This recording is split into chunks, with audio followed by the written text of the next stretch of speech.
Good evening, sir. I am Mijip Mancastor. Tonight, we have discussing about the basic nomenclature for initial stability of a ship. So, man yung mga part niya sa concept sa basic nomenclature of initial stability of a ship is first, man siyang GM, KG, KM, KB, and KG, BMG, and K. So first discussing, sir, GM is the metacentric height, which is the distance between the center of gravity and the metacenter. Second, kg, the height of the center of gravity from the keel. Km is the height of the metacenter from the keel. Kb is the height of the center of buoyancy from the keel. So kg, the writing lever, which is the horizontal distance between the forces of weight and volume. B is the center of buoyancy, and M, the metacenter. G is the center of gravity. K is the angle of heel. So, mato siya ang mga parts sa basic nomenclature for initial stability of a ship. So,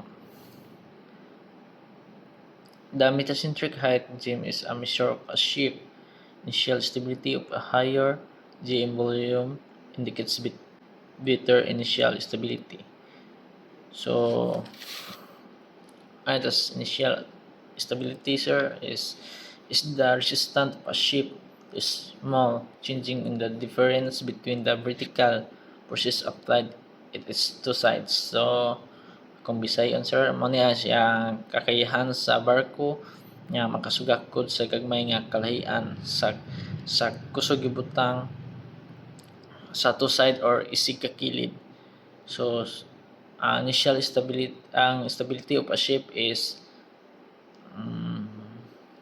the stability of a ship, its tendency to return to its original upright state when external forces is applied or removed.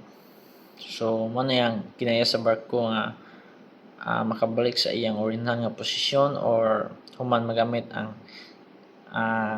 tawag gawas nga kusog. So, stability kaning consider factors of affecting stability is the shape of the hull, the draft, and the all affect the stability of a ship. So, mao to ang discussing. So, mao po niyang concern nga anong mabalance ang isa ka barko. So, mao to ang discussing. Thank you so much and God bless you.